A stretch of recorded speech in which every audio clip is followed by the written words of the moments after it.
Nasa episode 84 na tayo na magandang dilag mga kapuso. Talagang galit na galit nga tong si Sofia Robles dahil nga isiniwalat niya kay Mayor Magnus ang pangaalipusta at pagpaslang nito sa kaisa-isa niyang anak. At sinabi niya rito na ilang araw na lamang at hindi na rin magtatagal ay babagsak na nga ng tuluyan itong si Mayor Magnus. At ang sabi naman ni Magnus, wala akong kasalanang ginawa sa'yo. Talagang ipapaalala ko pa ha. Talagang kinalimutan mo na. Ipapaalala ko lang naman sa iyo ang mukha ng anak ko na pinaslang mo. Sabi niya, no? Talagang nagmamalinis pa talaga tong si Magnus. At sabi niya, umalis tayo dito dahil wala naman tayong mapapala. Ayan, no? So, kinabukasan, nagkakape itong si Gigi. Meron nag-text sa kanya si Jared. At ang sabi dito sa text ay, Gigi, please, I'm begging you. We need to talk. May importante akong sasabihin sa iyo, but it has to be in person. So napapuntong hininga na lamang tong si Gigi at sinabi niya, Jared, ano na naman ba ito? Hanggang sa nakipagkita na nga sa kay Jared nung gabi. At tuwang-tuwa naman si Jared dahil nakipagkita sa kanya si Gigi. Sabi niya, maraming salamat Gigi at pinagbigyan mo ako. Alam mo, marami akong dapat sabihin sa iyo. Marami tayong dapat na pag-usapan pero sasabihin ko sa iyo yung mga importanteng bagay na kailangan mo malaman. Alam mo ba Gigi, hindi ako galit sa iyo na iniwan mo ako dun sa may altar. Hindi ako nagtanim ng sama ng loob or galit sa iyo. Sabi naman ni Gigi, no, aba dapat lang na hindi ka magtanim ng galit sa akin dahil kung tutuusin ako dapat ang magalit sa iyo dahil sa mga kasalanan ginawa mo sa akin at panloloko. Sabi naman ni Jared, kaya nga I'm really sorry. So ayun lang, kulang pa yun sa mga kasalanan ginawa mo sa akin at ng mga kasama mo. Sabihin mo sa akin Gigi, ano ba ang kailangan kong gawin para mapatawad mo ko? Gagawin ko, susundin ko, sabihin mo lang. Sabi ni Jared, no? Sige Gigi, saktan mo ko hanggat kaya mo. Tadyakan, sipain, suntukin, sampalin, sikmuraan, ano pa? Gawin mo na sa bunutan. Sige na, gawin mo na para makabawi ka lang sa akin. Sabi naman ni Gigi, no, walang binesa yan. Kahit na ilang beses kitang saktan, mas masakit pa rin yung ginawa ninyong lahat sa aming mag-ina, sa amin ng nanay ko. Sabi niya, no. So sabi naman ni Jared, sabihin mo lang, ano ba ang kailangan kong gawin para mapatawad mo ko? Sabi ni Gigi, no, alam mo, sabi mo, gusto mong makabawi sa akin, di ba? Pues, ipapaalala ko lang sa'yo, kayo ang dahilan kung bakit ilang beses nalagay sa pelikula ang buhay namin mag-ina hanggang sa tuluyan na nga kami ipapatay. Kayo rin ang dahilan kung bakit ninakawan nyo kami ng pera, kung bakit naging pulubi kami, kung bakit naging walang-wala kami para maisalba yung pabagsak ninyong negosyo. Eh kung sabihin ko sa'yo na ang ipambayad mo na lang sa akin ay ang Capsule X, ibigay mo sa akin ng Capsule X, Jared. Ano, magagawa mo ba yon? Ano, wala pa lang patutunguhan tong pag-uusap natin eh. Mabuti pa umalis na ako. Palibasa kasi, puro ka lang salita. Kaya alam ko na talaga yung gagawin mo eh. Wala nang bago. Sabi naman ni Jared, Gigi, mahirap kasi itong pinapagawa mo sa akin. Promise gagawa ko ng ibang paraan. Pero hindi itong ganito. Para na makabawi ako sa'yo. Itinakwil na ako ng Elite Squad. Panigurado, galit na galit yun sa akin. Bad trip yung mga yun sa akin. Wala na akong connection pa sa Elite Squad para makumbinsi si Kuya na ibigay sa'yo ang Capsule X. Pues gumawa ka ng paraan. Kailangan mo ibigay sa akin ng Capsule X para ito na rin yung maging pambayad ninyo sa halagang hinutot nyo sa amin ng nanay ko. Kung ganon, kung wala ka naman palang may bibigay sa akin at wala naman akong makuha magandang sagot para sa'yo, para saan pa nagkita tayo? Wala rin naman patutungon tong pag-uusap na to. Kaya aalis na ako, sabi ni Gigi, no? Talagang iniwan na nga niya tong si Jared at talagang may sama ng loob. Galit na galit talaga tong si Gigi. Siyempre, hindi pa rin niya talaga malilimutan yun, di ba? Sabi niya, hindi kita mapapatawad kapag hindi mo ibinigay sa akin ang Capsule X. Ilan naman ang pinapagawa ko sa'yo, di ba? Kasi simple lang, pero hindi mo magawa. Sabi niya, no, pues wag ka nang umasang mapatawad pa kita. Sabi ni Gigi. Samantala, sumunod na araw, nagkaroon na nga naman ng debate sa pagitan ng dalawang mayor na magkalaban. Ito ay walang iba kundi sina Mayor Henry Alipio at si Mayor Magnus Illusorio. Nag-speech itong si Magnus, nagpasalamat sa mga supporters niya na nagtitiwala sa malinis niyang hangarin para sa bayan. Malinis ang kanyang paggawa. Ngayon, sabi naman nung kalaban niya si Mayor Henry Alipio, talaga ba Mayor Magnus? Talaga ba sinasabi mong malinis ka? E paano naman yung mga kumakalat na balita na may mga kinalaman ka sa mga taong nawawala dito sa ating bayan at pagpaslang sa mga kababayan natin? Paano mo masasagot ang katanungan na yun? So, ayun na nga sabi ni Magnus. Siyempre, sinisiraan lang ako. Nagpapakalat lang sila ng mga maling balita. Sabi naman ni Henry Alipio, no? Okay, sige. Merong isang tao dito na magsisiwalat at magkukwento. Walang iba kundi si Sofia Robles. Nagulat siya. Ayan, no? So, biglang lumabas si Sofia Robles. Sabi niya, huwag kayong maniniwala sa taong yan. Magaling manloko ang taong yan. Ginagamit niya ng lahat ng mga pera, impluwensya, kapangyarihan niya. Nang sa gayon, matakpan lahat ng mga krimen at kahayupan na ginagawa niya. Hahayaan niyo pa ba na madamay ang mga kaanak, pamilya, kakilala, kaibigan at minamahal niyo sa buhay? Huwag kayong magpapaloko, huwag kayong magpapadala sa mga kasinungalingan niya. Sinaway na siya nung host, no? Sabi nung lalaki, "Ma'am, nasa kalagitnaan po tayo ng event na ito." "Hindi, sasabihin ko ang gusto kong mangyari, ang gusto kong sabihin. Huwag kayong magpaniwala sa taong yan. Si Mayor Magnus ay totoong walang ya. Pinaslang niya ang anak ko at wala niya itong awang inalipusta." Sabi niya, no? Kaya huwag niyong suportahan ang taong mapanlinlang na nagkukunwari lamang na mabait at mabuti. Siniwalat niya talaga, no? So, nakikinig yung mga supporters sa kanya ni Magnus at talagang naniniwala dito kay Sofia hanggang sa tuluyan na nga silang sumunod kay Sofia nung ito'y umalis. Ayan, no? Talagang isiniwalat niya.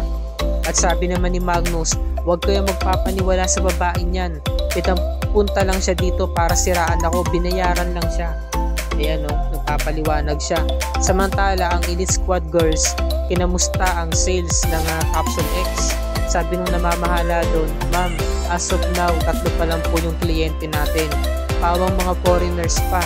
3 pa lang po yung buyers natin."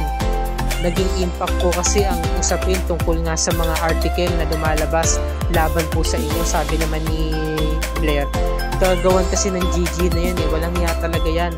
Sabi naman ni Allison, kinakailangan natin mag-vlog. Gumawa tayo ng live streaming, doon tayo magbenta. Nang sa gayon, makagain tayo ng mga customers. Sabi naman ni Blair, para saan pa Allison? Kukutsain lang tayo ng mga tao niyan. Ibabash lang tayo sa comment section. Sasabihin lang nila yung mga pangit tungkol sa atin. Sabi naman ni Riley, kesa naman wala tayong gawin, Blair. Mas maganda na yung suggestion ni Allison. Kinakailangan gumawa tayo ng paraan. Sabi naman ni Blair, well, may paraan na ako. Pwede tayong kumuha ng mga models or mga beauty queens at makipag-collab tayo sa mga events at gumawa tayo ng conference, media conference kasama yung mga beauty queens. Magandang ideya ito. Makakabangon din tayo, sabi ni Allison.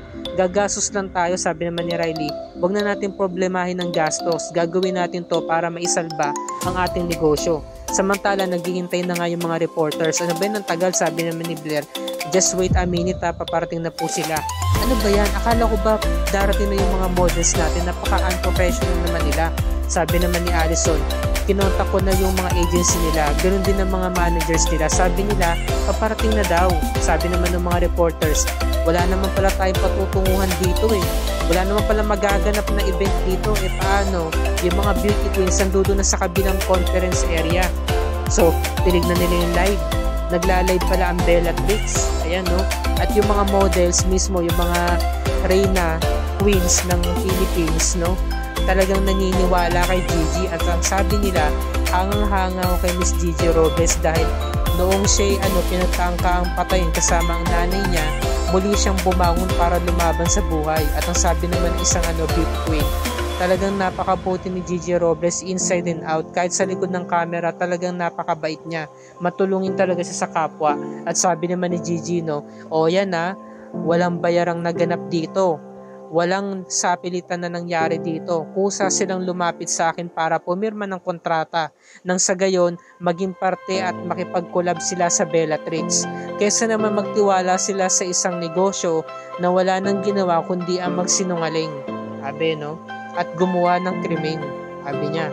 So, nagpapasalamat talaga ako sa inyong lahat and I thank you. Nakakatuwa tong parting to eh. So, yun na nga. Kulelat ang Elite Squad Girls. Wala na silang nagawa kaya ang sabi ng isang reporter, tara na, lumipat na tayo sa kabila, wala naman pala tayong patutunguhan dito.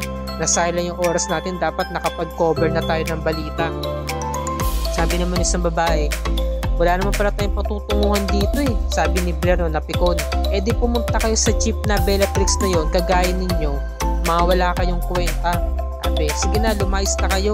Hindi namin kayo kailangan, sabi ni Blair. Napikon talaga siya eh. So ito na nga, nagkatipon ang Elite Squad at pinag-uusapan nga nila na bagsak na ang sales ng Capsule X, kailangan nila itong maisalba. At walang amor dito si Magnus. Sabi niya, no, edi ibenta na natin. What? Over my dead body. Pinaghirapan natin to, tas ganto-ganto lang, sabi ni Blair. Sabi naman ni Riley, wala ka na bang pakialam, Magnus? Sabi naman ni Magnus, para saan pa?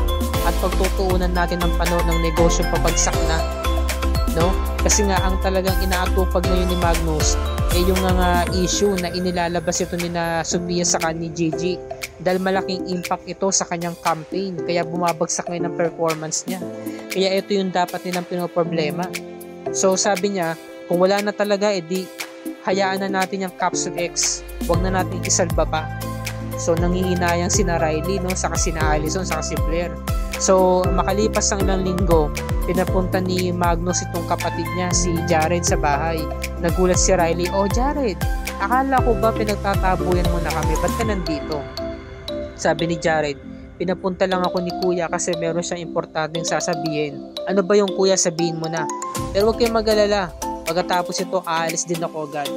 Okay sige, total nandito ka na rin naman.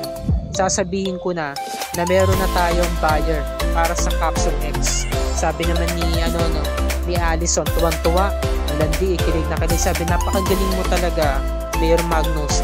Hindi alam ni Riley, magkahawak ng kamay yung dalawa. Ayun, nagtatago sa ilalim ng lamesa. Hindi ba lang niya nahalata? Tapos sabi naman ni Blair, alam mo Magnus, kung sure buyer na yan, at kung wala namang problema, at kung maayos naman ang mga papeles, edi asikasuhin na natin ang bayaran.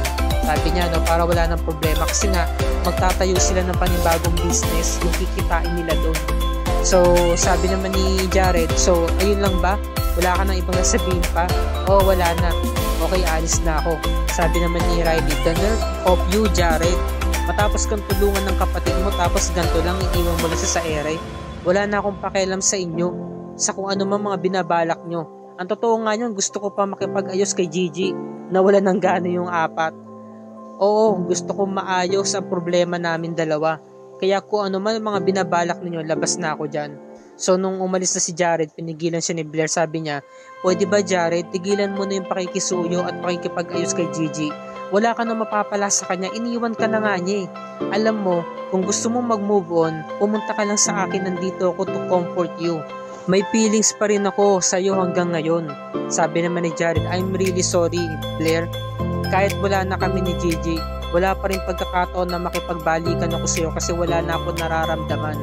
Wala na akong feelings para sa'yo, Blair. Sabi niya, no? So pinigilan siya ni Blair. Ito yung mga magaganap para sa Lunes episode 85, mga kapuso. Tuluyan na nga pababagsakin ni Gigi itong si Blair. Tatapusin niya na ang laban na ito para sa kanilang dalawa. Dahil si Blair ay isang copycat fashion designer. Hindi naman talaga siya mahusay eh. Lahat ng style kinokopya niya. Lahat ng style, lahat talagang kinokopya niya. Ginagaya niya. Wala siyang originality. Maski yung mga ibang estilo ni Gigi kinokopya niya. Kaya tuluyan niya itong papahiyain sa isang fashion show, sa isang runway.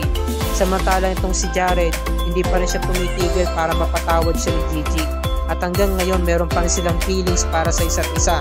Kaya ito yung mga magaganap sa Lunes, mga kapuso. Kaya wag na wag natin palalagpasin ang episode 85 ng Magandang Dilag. At kung bago ka pa lamang sa akin channel, please like at i-share mo na rin ito sa iyong social media platforms. I-hit mo na rin ang subscribe button at notification bell icon para lagi ka updated sa mga episodes ng Magandang Dilag and other GMA shows tulad nito.